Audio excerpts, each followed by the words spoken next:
Olá, bom dia, boa tarde, boa noite, eu não sei que horário vocês vão estar vendo isso, mas antes de tudo eu preciso dizer que eu estou me sentindo gravando um depoimento para uma cápsula do tempo e talvez realmente seja. Estou feliz em poder participar, em contar um pouco da minha história, ansiosa, né? Mas muito feliz, esperando que algumas pessoas mais vejam esses depoimentos para saber como durante anos tão complicados a gente tenha sobrevivido à pandemia. Eu me chamo Daniela Valiente, tenho 47 anos, sou formada em jornalismo pelo UEPG e depois eu conto o que isso tem a ver com a minha vida cultural. E resido em Foz do Iguaçu. A minha relação com a cultura sempre foi muito estreita, né? Eu sempre exercitei paralelamente com o jornalismo, desenho, né? Sou autodidata, né? E tinha como hobby, né, o desenho, já que o jornalismo sempre foi minha atividade principal. Aliada a isso também a literatura, me inscrevi, participei de oficinas, de concursos, de literatura, né, poesia e conto, tenho 2 livros publicados também.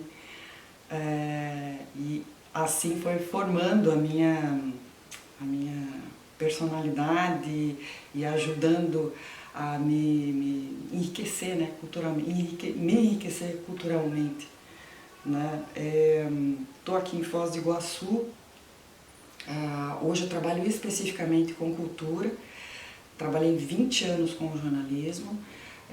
Dentro dele, né, desenvolvi também, além de edição, eu fiquei há mais de 10 anos na produção do caderno de cultura da Gazeta do Iguaçu, onde desenvolvi desde pauta, edição, até as ilustrações, né? E foram anos muito bacanas, culturalmente falando, porque eu dei espaço e descobri muito do que era produzido aqui na cidade, o que me deu maior intimidade, né, para poder saber de fato o que era feito aqui em Foz do Iguaçu. Foram 16 mais 10, né, acho que eu falei. 16 anos à frente do Caderno 2, então isso me deu uma bagagem muito interessante. Hoje, desde que a pandemia começou, eu fui afastada da assessoria de comunicação, né, da prefeitura onde eu atuava. Atuei dentro da Fundação Cultural também aqui de Foz do Iguaçu. Mais recentemente eu estava na assessoria de comunicação e agora estou num projeto que me enche os olhos poder falar dele, porque era um sonho e agora a gente conseguiu transformar ele em realidade, mesmo durante esses anos de pandemia, né? É uma coisa que a gente não consegue pensar direito, né? Como que as pessoas conseguem realizar mesmo. E talvez tenha sido ela quem tenha incentivado a gente a poder desenvolver. Né? Mas acho que é isso, um pouquinho para frente que eu vou contar. Trata-se de 2 projetos, na verdade. Um é o Foguete, acho que por isso eu sempre fico pensando muito no futuro e né, construindo no presente, pensando no futuro, por isso da cápsula do tempo. E a Casinha Laranja. Então eu vou contando aos poucos para vocês, eu vou me guiando aqui, não sei se eu podia fazer isso, mas eu estou me guiando para não me perder mais, tá bom? Meu nome, então, Daniela, tá? Conte quais suas origens e como começou o desenvolvimento na área de cultural, enquanto trabalhador de cultura. Eu fiz algumas formações também na área cultural dentro da fundação e isso fortaleceu, né, de muitas formas. Fui oficineira também de projetos no SESC e de projetos dentro da Fundação Cultural. Atuava não somente com assessoria de comunicação, como eu disse, era a minha ocupação primordial, né? Mas desenvolvia paralelo a esse trabalho essas oficinas. Então eu fazia oficinas ligadas à literatura, em outro momento oficinas ligadas às artes visuais, que agora é a minha ocupação maior. Então eu assumi uma coisa que eu vim construindo de muitos anos, né? Tanto vocês vão me achar um pouco randômica, Pode ser que sim, temos esse problema, mas assim, a produção é desenfreada e eu precisava dar vazão a tudo isso. Então, assim, talvez deixar o jornalismo, não um pouco de lado, mas assim, deixar ele como uma segunda função na minha vida foi alguma coisa muito difícil, né? Porque a receptividade das pessoas também é muito... dá muito na cara, na verdade, né? Quando você se identifica como artista e depois você se identifica ou como jornalista e depois artista, ou artesã e depois jornalista, essa diferença eu consegui já sentir, porque faz um ano agora que eu estou especificamente, né, dentro da arte, então assim, isso tem me chateado em alguns momentos, mas eu acho que faz parte do processo também. Eu queria outra conta aqui. Conte sobre o seu aprendizado e formação na área cultural, acabei de falar. Conte quais as suas principais referências e inspiração em seu fazer artístico-cultural.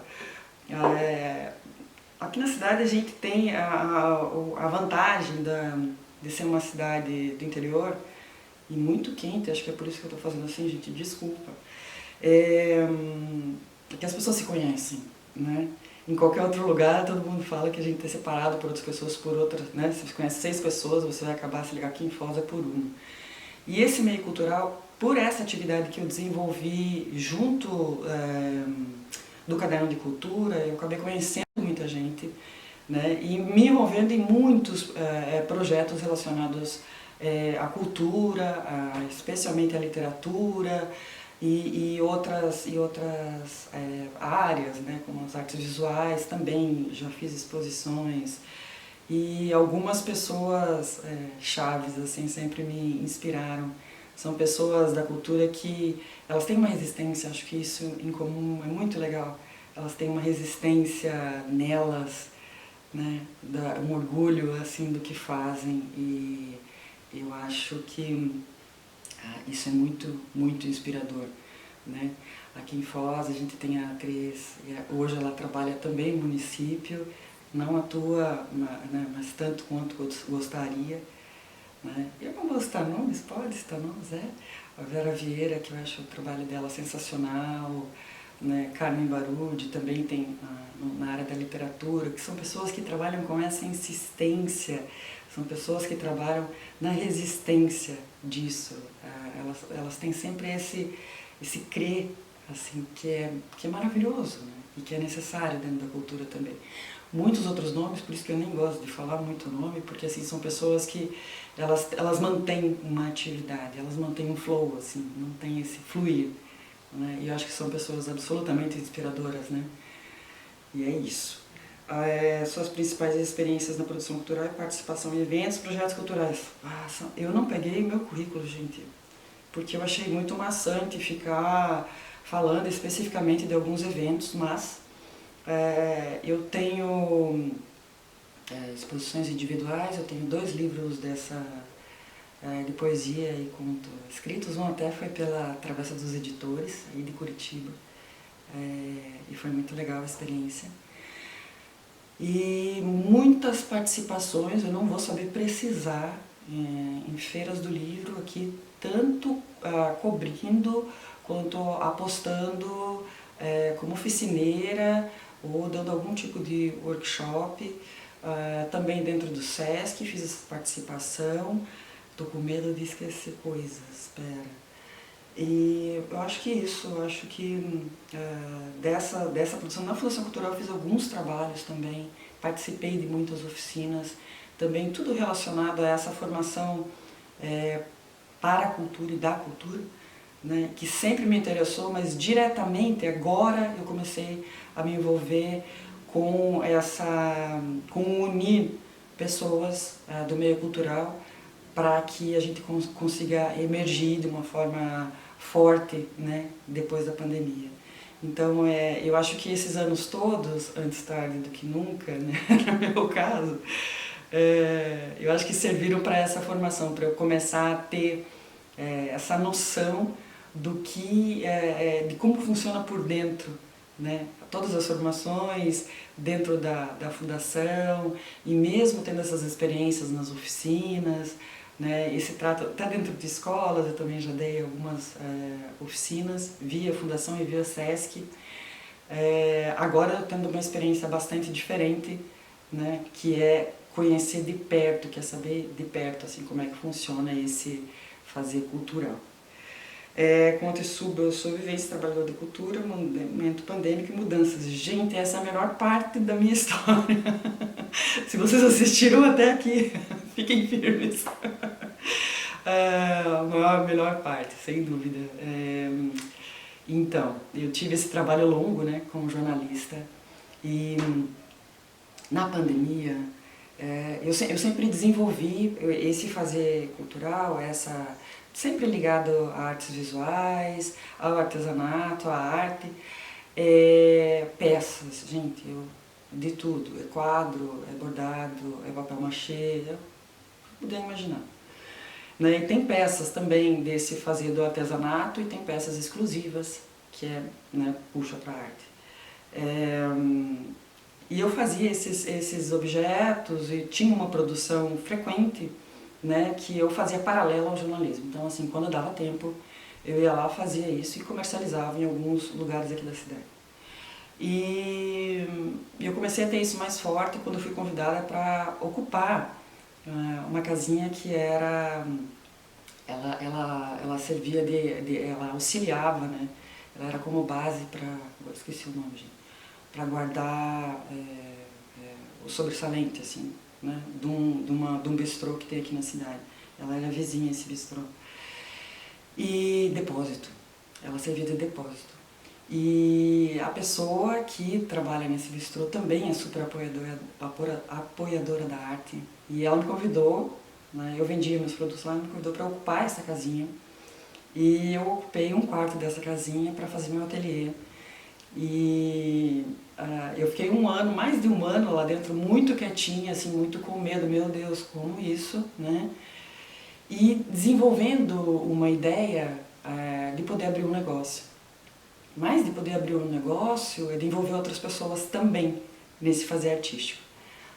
Foi quando eu conheci a Cleise Vidal, artista plástica aqui da cidade, design, e a gente começou a conversar sobre isso, né, sobre a vontade de poder mostrar. E o que aconteceu? Pandemia. Quando a gente estava pronta para lançar essa primeira exposição, veio a pandemia e a gente ficou meio, minha nossa, o que fazer, o que fazer, o que fazer. A gente reuniu só os amigos muito próximos, que a gente sabia que tinha uma produção já cultural, para poder montar essa primeira exposição com super apoio do Sérgio Teixeira, que era o dono desse né, o primeiro bistrô que eu citei, super apoiador da cultura, falou, gente, vamos, e fomos. Né? A gente montou uma exposição com a ajuda assim, de marido, de amigo, e falou, cara, vamos fazer desse um espaço que as pessoas possam trazer a sua arte, né? Daí saiu, fundamos a Casinha Laranja, né, que está aí faz 1 ano e meio já, a gente está super feliz com ela. E a gente reúne a cada 3 meses artistas diferentes aqui da cidade para poder expor e comercializar essas obras dentro da Casinha Laranja, que virou uma galeria de arte de bairro. E agora ela já está grande, então a gente fez um bazar para que as pessoas que têm essa produção pudessem também participar. Maravilhoso, assim, estou feliz, acho que dá pra ver, né? Lógico que, né, tempos de luta e tempos de glória, né, mas eu disse isso no começo, a gente resiste, né, porque é algo que a gente, não é nem aquela historinha de, vamos fazer o que a gente ama e tudo está resolvido na vida, não está, é muito difícil, é muito trabalhoso, é muito delicado trabalhar com cultura na cidade. Mas eu acho que o resultado que dá, não necessariamente esse resultado material, mas o resultado de você poder incentivar, eu acho que professores têm muito esse sentimento, né? A gente dividir com o outro e a gente ver como o outro voa sozinho, é maravilhoso, né? Dentro não sei se eu já falei demais, mas dentro desse projeto da Casinha Laranja, eu e a Cleise também desenvolvemos esses encontros que a gente tinha, às vezes era de longe, por conta da pandemia. E a gente ia na mesma casa, a gente ficava longe, assim, tendo conversas pro fim do mundo. E a gente desenvolveu o Foguete, que é o nosso informativo de arte e cultura. O Foguete também tem a mesma idade da Casinha, e a Casinha virou a base de lançamento do Foguete. O Foguete é editado a cada 3 meses, com notícias de artistas locais, é um impresso, né? E ele carrega um pôster, né? De um lado são notícias, do outro é um pôster justamente desse artista que está expondo ali na casinha. Então um projeto complementa o outro. E inicialmente o foguete era o nosso plano de fuga da pandemia, como a gente não conseguiu construir um de verdade, a gente planejou fazer esse impresso e a gente insistiu um pouco, né, puxei a minha sardinha para o impresso, mas assim, a gente insistiu porque a gente queria entregar algo palpável, né? As pessoas estavam muito acostumadas com a internet, e reunião na internet, e show na internet, e a gente achou que esse impresso, que a pessoa tendo ele em mãos, seria mais valoroso, teria um contato quase afetuoso, né, com esse material. Eu fico até emocionada, gente, adoro. Que mais? Acho que era isso. Meus planos para a cultura são esses, continuar firme na Casinha Laranja, firme nesse propósito de poder achar artistas e entregar a eles essa, sei, é difícil falar, né, oportunidade, mas assim, dar a eles essa porta para que seja aberta e também oferecer para toda a comunidade. A gente está ampliando também a circulação do foguete para que isso continue sempre pro alto, porque foguete não dá ré, né, minha gente? É isso, terminei o meu depoimento para cá, só do tempo, que eu me desligo.